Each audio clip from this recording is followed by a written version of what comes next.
nuestro bloque económico. Vamos a tratar un tema que nos afecta a todos, que es la calidad de nuestro empleo. ¿Sabía usted que de cada 4 personas que trabajan, 3 lo hacen en informalidad? Solo 1 de cada 4 tiene el privilegio de tener un trabajo formal. Eso vamos a tratar el día de hoy. Ese tema va a ser abordado el día de hoy con César Puntreno, profesor de SAN y experto en temas laborales justamente. César, ¿qué tal? ¿Cómo estás? Muy buenas tardes. Muy buenas tardes, Juan Carlos. Gusto de saludarte. La cifra es dramática, pero ya era dramática antes de la pandemia. La pandemia la ha ahondado un poco, pero ya los niveles de informalidad en el empleo y en general en la sociedad peruana son verdaderamente alarmantes, ¿no? Y un lastre si es que pensamos en un progreso futuro, en un desarrollo. Sin duda, como bien señalas, antes de la pandemia estábamos por encima del 70% de los trabajadores laborando de manera informal.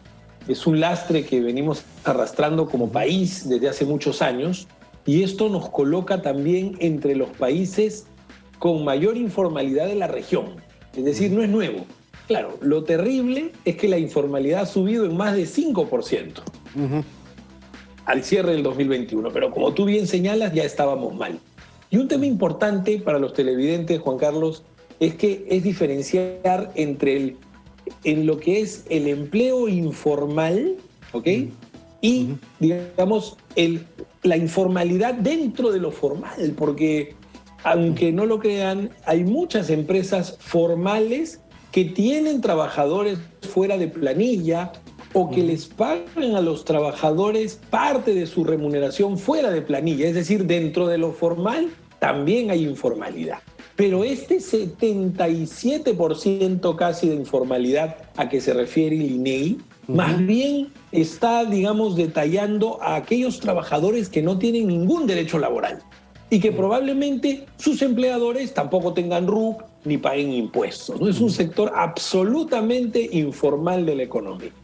Claro, pero prácticamente somos informales en todo, ¿no? Es un tema casi cultural. Hay experiencias de países que hayan tenido estos niveles altos de informalidad y hayan transitado con éxito a la formalidad, algo que se pueda copiar o adaptar a nuestro país, porque de formalización se ha hablado mucho, pero con pocos o nulos resultados, ¿no? Sin duda, sin duda. Mira, América Latina en general es una región bastante informal, por decirlo de alguna manera. Y como tú has dicho, esto pasa también por un tema cultural. Por ejemplo, países como Ecuador, Colombia, tienen más del 60% de sus trabajadores ocupados en empleos informales. Mientras que México y Brasil, que son las mayores economías en la región de América Latina, están bordeando el 50%. Quienes están mejor en términos de formalidad son Chile y Uruguay. Chile y Uruguay están más o menos en alrededor del 30% de la informalidad. Y yo creo que ahí, pues, como el Perú, pero al revés. Exactamente. Por eso es que no nos podemos copiar. Y son países con baja población, además, ¿no? Uruguay tiene 3 millones, Chile tiene 14 más o menos, por ahí va, ¿no?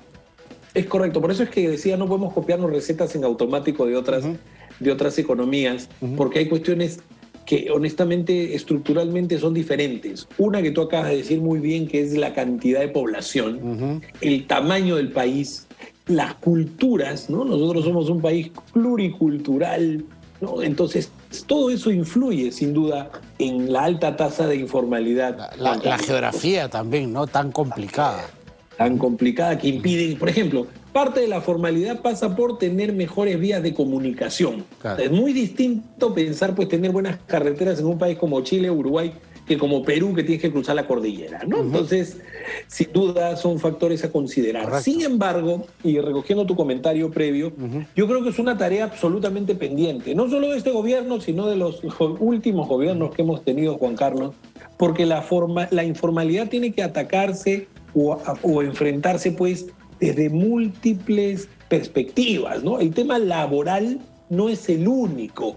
O sea, decir que los costos laborales, tú sabes, en el Perú van alrededor del 50% de lo que se paga en planilla para una empresa del régimen común, mediana, grande, y decir que ese es el culpable, ¿no? Que el costo laboral es el culpable de la informalidad es injusto.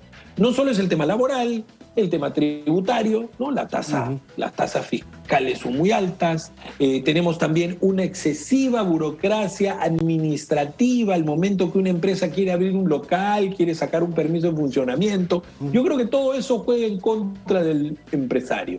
Y tener en cuenta que la informalidad está enquistada en las microempresas, que son las que más abundan en el Perú. Empresas grandes son las menos. Hay que ser conscientes que las más, digamos, abundantes son las microempresas. Entonces, cualquier medida gubernamental tiene que evaluar eso. Por ejemplo, ahora se está diciendo que se va a subir la remuneración mínima vital. Eso va a tener un impacto, pues imagínate, si estamos en 76.8, con una medida así vamos a llegar a más del 80%. Correcto. Y otro tema adicional, Juan Carlos, que hay que mirar también es el empleo juvenil. Ya lo hemos hablado anteriormente, ¿no? Ahí ese es el sector con mayor informalidad y no vemos nada, no vemos ninguna propuesta en pro de mejorar la empleabilidad de los Porque ahí jóvenes. se ha jugado mucho al todo o nada, ¿no? O al 100% de derechos o ninguno, y finalmente nos hemos quedado con nada, pues, ¿no? En efecto, como la ley Pulpín, que seguramente se te viene a la mente, ¿no? Que en su momento decían, yo quiero el 100% de todo, pero si tú estás en cero, mira, por lo menos busca llegar a la mitad, ¿no? O progresivamente. Pero yo creo que también algo que está faltando para los jóvenes es la articulación entre la oferta educativa y la demanda de puestos de trabajo. Eso es algo que no termina todavía, Juan Carlos, de aterrizarse, ¿no? Que no termina de calificación y productividad, ¿no? Que siempre van amarrados, ¿no?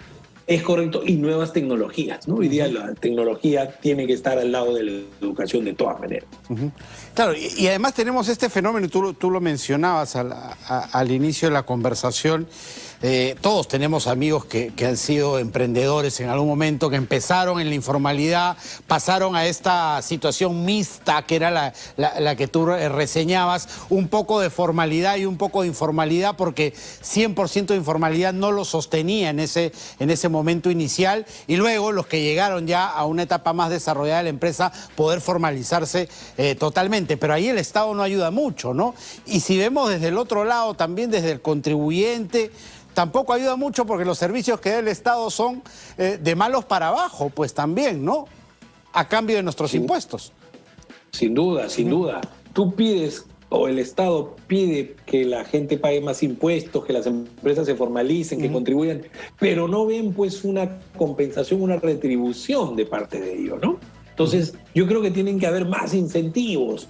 Por ejemplo, si es que una empresa paga sus impuestos, pues no sé, mejorarle la vía, ¿no? Mejorarle la vía por donde transitan para poder llegar a la empresa, darle mayor iluminación, darle mayor seguridad. Seguridad, ¿no? Claro. Eso.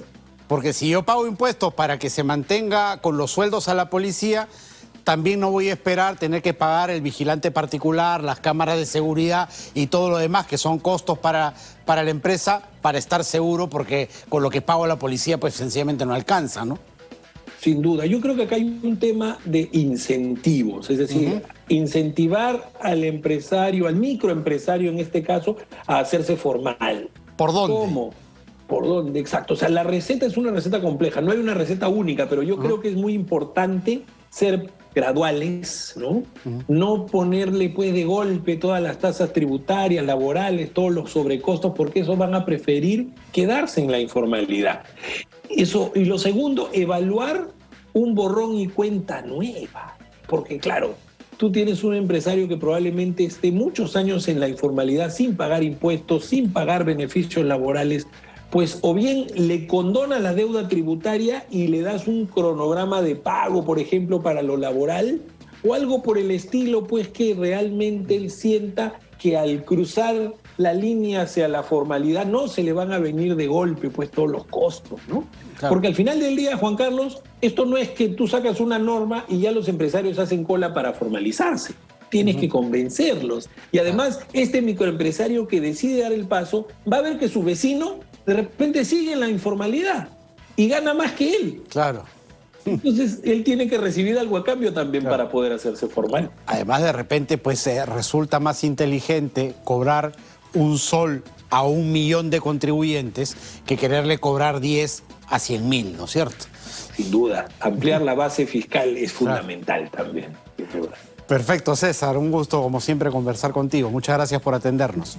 Muchas gracias por la invitación, Juan Carlos, un placer también. César Puntriano, profesor de SAN, ha estado con nosotros. Cerramos así nuestro bloque económico.